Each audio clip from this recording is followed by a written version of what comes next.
A continuación, Cosa Pública.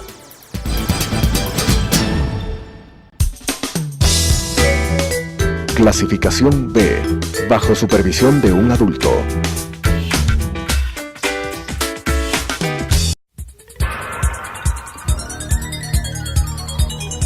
Las opiniones vertidas en este espacio por la producción y dirección del programa son de exclusiva responsabilidad de sus autores y de quienes intervienen en ellos.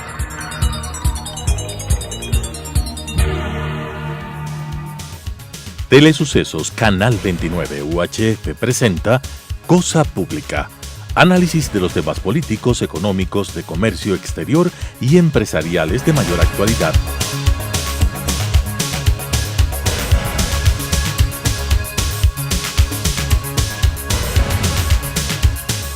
Con la conducción del ingeniero Roberto Aspiazu. Cosa Pública.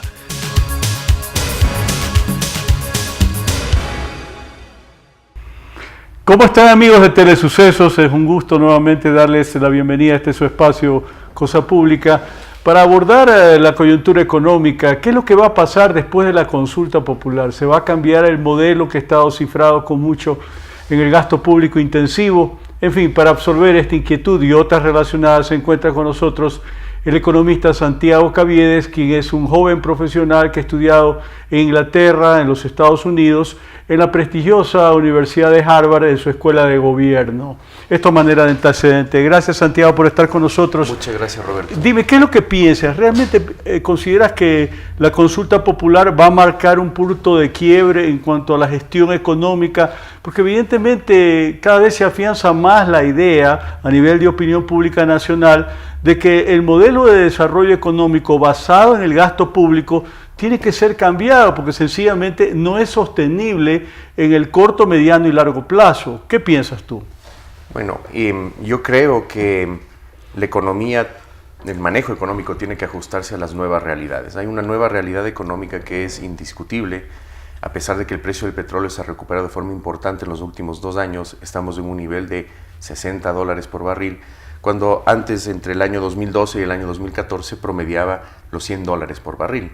Esa situación es como el día y la noche en la economía ecuatoriana. Hoy por hoy tenemos menos dólares que pueden financiar una actividad económica que es similar a la que ya teníamos en el año 2014, entonces simplemente el modelo ya no es sostenible. Yo creo que más bien forzados por las circunstancias, las autoridades económicas van a tener que ir ajustando un poquito ese modelo, ¿no? Que sea basado en un intensivo gasto público, gasto a nivel corriente y también gasto de inversión, que termina impulsando el consumo de los hogares y el consumo de la sociedad en general. Porque en realidad se esperaba mucho más de la ley de reactivación económica, si se quiere mal llamada así, en términos de que justamente era una oportunidad para que se constituya en un parteaguas respecto al cambio de modelo, pero eso finalmente no sucedió porque de una forma u otra fue una réplica de las reformas tributarias que se habían hecho en el pasado inmediato durante la etapa del correísmo, de manera tal de que como que todo dependería de la reconformación del equipo económico del gobierno, ¿o tú lo ves de otra forma? Bueno, yo creo que el momento político va a dictar muchas cosas, ¿no? Creo que el gobierno va a implementar las medidas económicas que el entorno político permita, ¿no? Y eso va a depender mucho de qué tan sólido esté el gobierno políticamente. Me da la sensación que la consulta abrirá un espacio donde el gobierno tiene más capacidad para poder hacer reformas, y al menos esa es la expectativa que se siente hoy por hoy en el mercado, en los agentes económicos. Se espera, ¿no?, que los resultados de la consulta den el espacio para que el gobierno pueda hacer algunas reformas, principalmente para atraer más inversión. El mismo gobierno ha anunciado hace pocos días que va a impulsar una ley de atracción de inversiones y me parece que eso está bastante bien encaminado, porque lo que necesita el Ecuador es atraer más dólares hoy por hoy para poder reactivar la actividad económica en el país, y principalmente rápidamente, ¿no? Porque, por ejemplo, nosotros podríamos exportar más banano, más café o más cacao o cualquier otra cosa que quisiéramos exportar, pero va a tomar mucho tiempo hasta que se genere esa capacidad productiva. Lo que necesitamos hoy por hoy es atraer dólares para invertirlos, para generar esa capacidad productiva y de ahí generar dólares a través de las exportaciones privadas en este caso. Ahora, hay señales contradictorias sobre el desempeño de la economía nacional en términos que el gobierno se ha empeñado por presentar 2017 como un año de recuperación. No se podría hablar, pienso yo, de plena reactivación económica, pero al menos de recuperación. Evidentemente esto ha contrastado también con la versión de que no había la mesa servida y que ciertamente en términos de finanzas públicas estábamos bastante desprovistos, dependiendo todavía de un financiamiento externo e interno bastante intensivo. En esos términos, quisiera una reflexión tuya sobre cómo viste 2017 con proyección a lo que va a ser 2018. Bueno, tal vez me gustaría comentar un par de años antes, ¿no? Okay. O sea, desde el año 2015, la economía se pegó un frenazo brutal con la caída del precio del petróleo, ¿no? Venía volando a gran altitud, ¿no es cierto?, financiado por un precio del petróleo de 100, las expectativas, pese al ruido político, pese a cualquier cosa, eran positivas porque había liquidez en la economía, y cuando hay liquidez, pues no se ven las costuras de lo que estaba sucediendo. El frenazo del año, a final del año 2014, con la caída del precio del petróleo, hizo que en el año 2015 exista un ajuste ya en la parte fiscal porque simplemente no se podía gastar, y eso generó que la actividad económica crezca. En el año 2016 creo que se generaron, digamos, algunos elementos que hicieron que la situación económica sea muy compleja para el país. La primera, ¿no es cierto?, es que el precio del petróleo volvió a caer en el año 2016 contra todo pronóstico y de forma importante. En los primeros meses del año 2016 el petróleo ecuatoriano estaba por debajo de los $30, lo cual muy, muy grave. El terremoto, ¿sí? Y la apreciación, digamos, altísima apreciación del dólar, ¿no? Entonces el año 2016 configuró una situación muy compleja para la economía. Muy complicada, definitivamente. Hacia el final del año 2016, un ambiente político tenso, ¿cierto?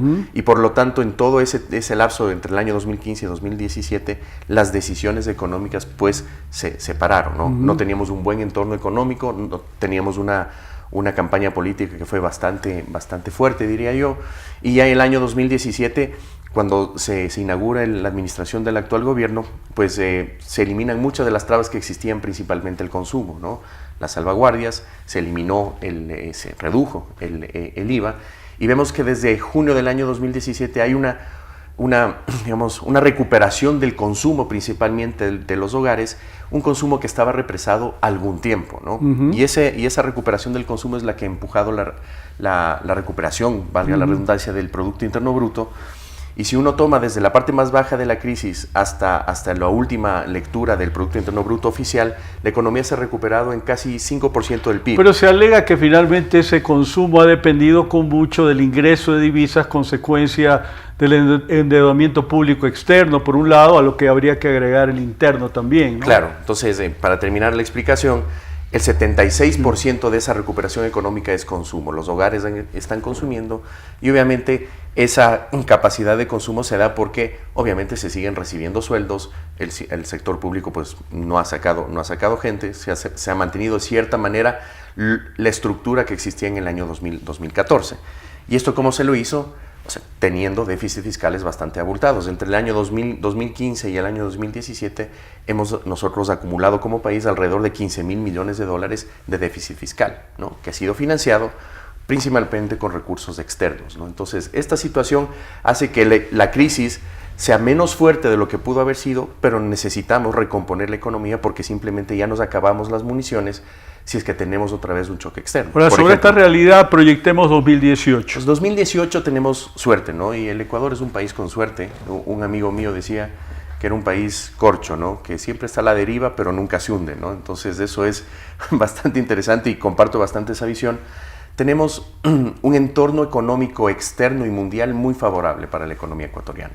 La demanda mundial está creciendo, la producción industrial está creciendo y eso hace que se demanden nuestros productos. ¿Por qué? Porque si los hogares están consumiendo, van a demandar más banano y más camarón, por poner un ejemplo, y si se está produciendo más a nivel industrial, se va a demandar más commodities, entre ellos el petróleo. Esa situación es benévola.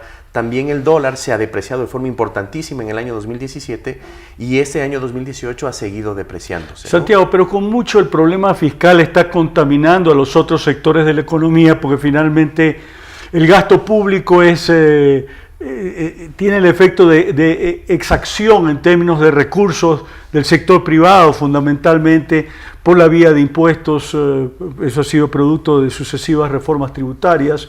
Entonces nos preguntamos en qué medida podemos pensar en una reactivación sostenible en la medida que no pongamos orden en las cuentas fiscales. Es tal vez el tema toral. A ver, empecemos por lo importante. Se debe poner en orden las cuentas fiscales en el mediano plazo y más pronto que tarde, porque debemos anticiparnos a que debemos repagar toda la deuda que hemos levantado para hacer que la crisis no sea tan dura en los últimos 3 años. Debemos comenzar a repagar en el año 2020. Entonces, definitivamente se necesita tener una consolidación fiscal para poder hacer frente a esos pagos en el futuro, ¿no? Y el Ecuador enfrenta dos problemas gemelos. En inglés se llama twin deficits, ¿no? Tenemos un problema externo que es la caída del precio del petróleo, su recuperación, pero no a los niveles anteriores, que nos genera una presión externa que tiene una consecuencia fiscal, porque al final el petróleo en el Ecuador explica demasiadas cosas en el país. Explica la situación externa, explica la situación fiscal y explica también el nivel de liquidez interna. Y el riesgo país también. Lo explica todo. El riesgo país, el precio del petróleo y el riesgo país están correlacionados casi uno a uno, ¿no? Entonces, la situación de fondo, ¿no es cierto?, es que el país es demasiado dependiente del precio del petróleo y eso va a determinar muchas cosas. Yo hice una charla hace unos 2 o 3 años con unos clientes que se llamaba, ¿no es cierto?, la moneda del país es el dólar, ¿no? Y explicaba cómo esta crisis petrolera iba a afectar muchísimas cosas en el Ecuador. Entonces, teniendo eso como, digamos, como escenario, si es que nosotros tenemos o anticipamos que el precio del petróleo está bajo, necesariamente debemos tener una contracción fiscal o una restricción fiscal, porque no vamos a poder financiar en el futuro. El financiamiento que ha traído el gobierno es básicamente basado en la capacidad de pago que tiene el Ecuador por tener petróleo. Ahora, el propio presidente Moreno ha manifestado su preocupación en torno a la cantidad de recursos que está demandando el servicio de la deuda. Está hablando de un consolidado anual en el orden de 10.000 millones, más de lo que el país gasta en educación, salud, seguridad, riesgos de distinta naturaleza, de manera tal que la reflexión iría por el lado de si verdaderamente vamos a lograr ir ordenando de a poco esto, porque finalmente no hemos visto por el lado del gobierno un verdadero compromiso en lo que tiene que ver con la austeridad fiscal. Es decir, el año pasado pues hubo el compromiso de un recorte de 500 millones de dólares para un presupuesto que estaba en 36.000, no es sino un porcentaje pequeñísimo. Ahora se habla de porcentajes mayores, de un rango entre 5 y 10%, es decir, ya estamos hablando de un recorte entre 1.800 y 3.000 millones de dólares, ¿no? Sí. A ver, yo creo que, digamos, la situación desde el punto de vista conceptual es bastante sencilla, ¿no? Tenemos nosotros un déficit fiscal de 5.000 millones, para poner como bajo, ¿no es cierto? Y tenemos nosotros una necesidad de refinanciar deuda de 5.000 millones, ¿sí? ¿Qué es la refinanciación de la deuda? Es, yo tengo que pagar 5.000 millones y tengo dos maneras de hacerlo. O ahorré 5.000 millones para repagar la deuda, lo cual no ha sucedido, porque de hecho estoy gastando 5.000 millones más de lo que realmente genero. Correcto. O salgo a buscar dinero para repagar la deuda vieja y tener una deuda nueva. ¿Sí? Sí. Y eso es lo que se llama el refinanciamiento de la deuda. Entonces, ahí hay un espacio que sí se puede trabajar y el Ecuador tiene espacio para hacerlo, ¿no? Hay una percepción, ¿no es cierto?, de riesgo, de manejo económico en el país que es bastante, digamos, negativa, ¿no?, en los últimos años, a pesar de que los fundamentos macroeconómicos del Ecuador son más positivos que esa percepción. Entonces, si es que el gobierno diera unas señales claras de manejo económico, como por ejemplo indicar que va a reducir ese déficit fiscal, que yo creo que se lo puede reducir entre 500 y 1.000 millones cada año por los próximos 2 o 3 años, eso significaría que vamos a tener menos déficit y nuestra capacidad de refinanciar la deuda va a mejorar, ¿no? Ahora, las autoridades gubernamentales están proyectando un crecimiento para el 2018 que estaría cercano a 3%, es decir, hay bastante optimismo en lo que eso se refiere, pero evidentemente hay muchos analistas económicos que miran esto con bastante reserva, escepticismo. ¿Tú qué piensas? Va a depender mucho del precio del petróleo, ¿no? Si el precio del petróleo se mantiene donde está hoy, que está el WTI alrededor de $65, eso significaría que nuestro petróleo estaría más o menos en esos mismos niveles porque se ha recuperado el precio de venta del crudo ecuatoriano. Definitivamente la tasa de crecimiento podría alcanzar o superar el 3%. Eso yo estoy totalmente de acuerdo. El pronóstico que yo tengo, que es más conservador, asume un precio del petróleo ecuatoriano de 55. Con $55 la economía ecuatoriana se expandiría entre 2 y 2.5%. Es decir, a no ser que haya una caída del precio del petróleo, la economía ecuatoriana va a crecer. ¿Qué tanto va a crecer?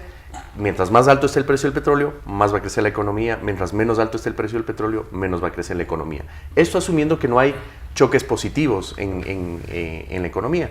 Y yo creo que si es que se hace esta ley de atracción de inversiones y es exitosa esta ley, entre esas de la repatriación de capitales que se estaría pensando, puede haber un choque positivo de liquidez en la economía que va a generar mayor crecimiento económico. Al igual que el correísmo, este gobierno es muy tentado a adoptar medidas de restricción comercial. Siempre hay el argumento que hay que fortalecer la dolarización, que hay recurrentes problemas en la balanza de pagos, que hay que evitar que salgan dólares.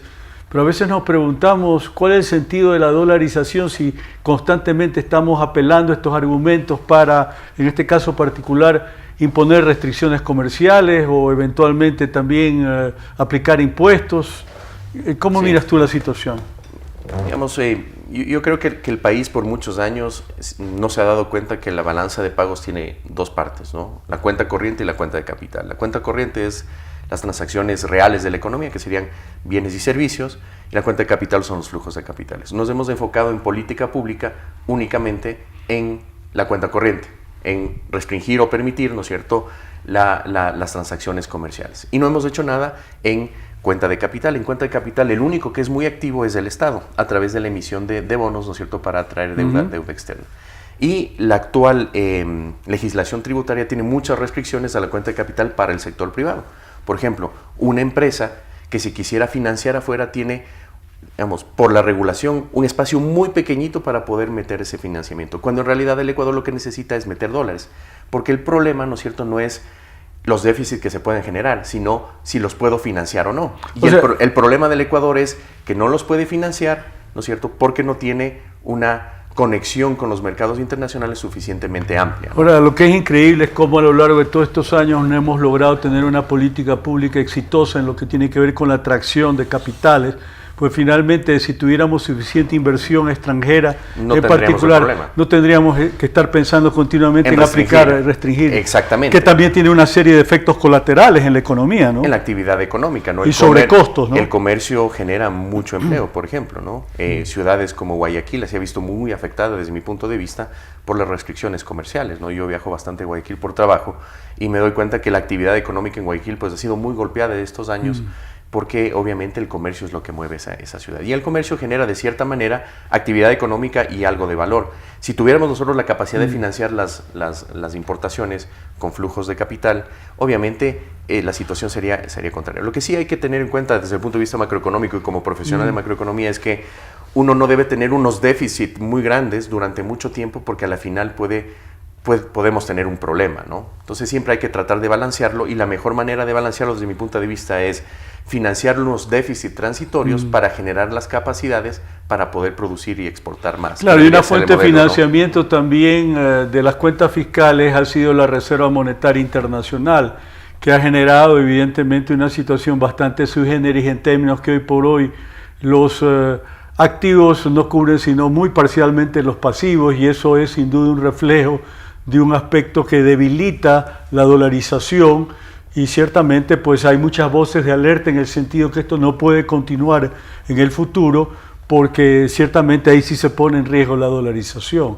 Hay la protesta de por medio de la banca, porque hoy por hoy esa reserva no alcanza para cubrir los propios pasivos del encaje bancario.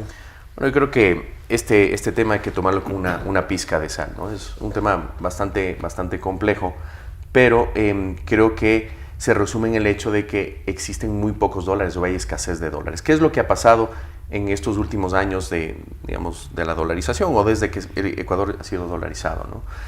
Que lo que ha sucedido es que se ha generado mucha liquidez interna por una serie de decisiones de política pública contra una cantidad relativamente estable de dólares que fluyen en la economía. Entonces, mientras más crece esa liquidez y la cantidad de dólares que fluyen en la economía es menor, se generan ciertos descalces solo por el hecho de que funciona así el sistema dolarizado. Entonces nosotros hoy por hoy tenemos 30.000 millones de dólares de depósitos contra unas reservas en promedio de 3.000 millones de dólares.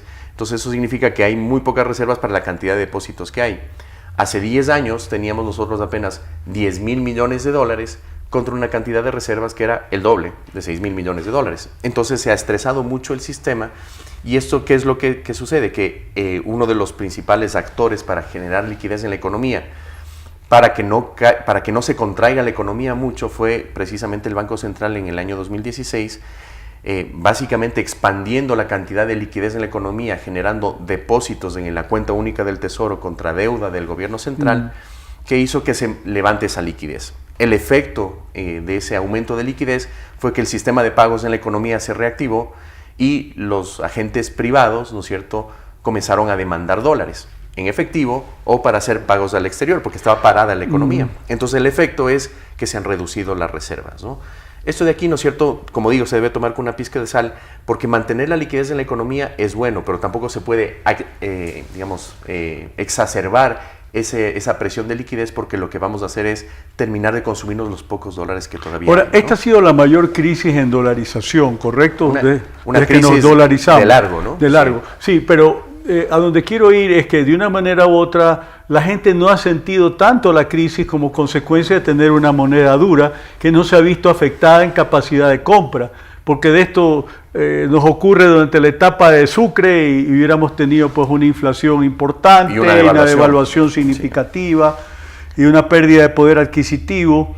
Sobre ese particular, ¿cómo lo analizas? ¿Qué piensas? Porque esto debe dejar lecciones. Totalmente, ¿no? Y creo que la respuesta es bastante clara, ¿no? El hecho de estar dolarizados permitió que el ajuste de la economía, si bien fue más difícil por el lado externo, fue mucho menos doloroso por la parte social. ¿Por qué? Porque precisamente las familias no perdieron esa capacidad adquisitiva. Se pudo recurrir a un mecanismo monetario que, si hubiéramos tenido nuestra propia moneda, hubiera significado una devaluación importante y una inflación importante. Al estar dolarizados no hubo devaluación y además la inflación está en niveles de 0%, ¿no? Entonces eso sostuvo la sensación de bienestar de los hogares principalmente, a pesar de que la situación económica en un momento fue muy, muy, muy estresante. ¿Qué es lo que también funciona? Y es que en países como el Ecuador, países emergentes o países frontera, pues las instituciones no siempre funcionan bien, ¿no? Estamos construyendo todavía los países, o en este caso el país, y una institución que tiene mucha credibilidad y que funciona bien es el dólar. De ahí el apego que tienen los ecuatorianos al dólar, y creo que después de esta crisis queda claro que el dólar ha sido una mucho mejor idea de lo que se pensaba. Ahora, ¿no? desde el punto de vista social, el principal factor de ajuste ha sido el desempleo y sobre todo el subempleo, ¿no es cierto? Sí. Porque ha habido ahí una estadística un poco enmascarada, particularmente en la etapa del correísmo, pero evidentemente hay un problema subyacente, ¿no? Porque hay muchas familias que han perdido capacidad de ingreso.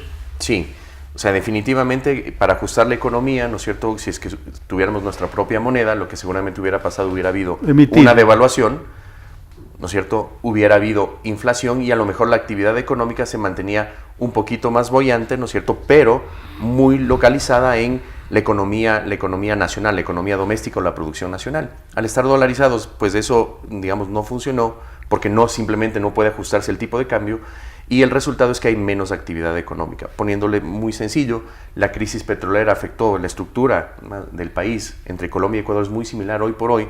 Afectó a los dos países de igual manera.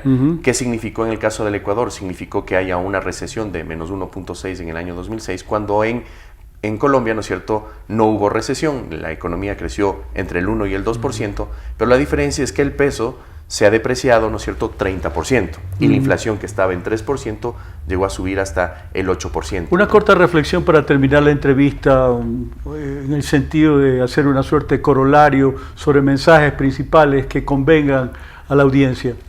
Bueno, yo creo que el país ha podido superar una tremenda crisis económica. Ha sido la crisis petrolera más larga y más profunda. Todavía no recuperamos el precio del petróleo anterior a la crisis, ¿no?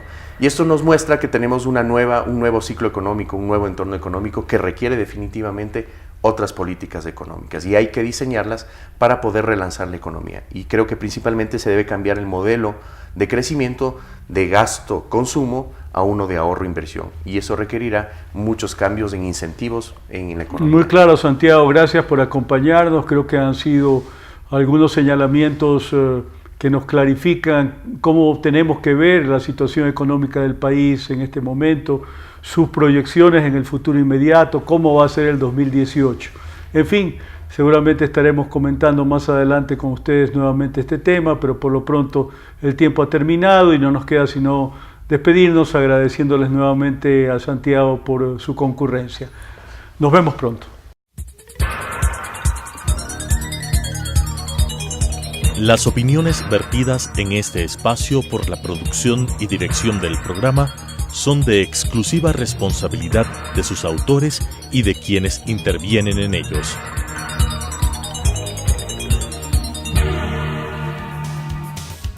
Telesucesos Canal 29 UHF presentó Cosa Pública, análisis de los temas políticos, económicos, de comercio exterior y empresariales de mayor actualidad.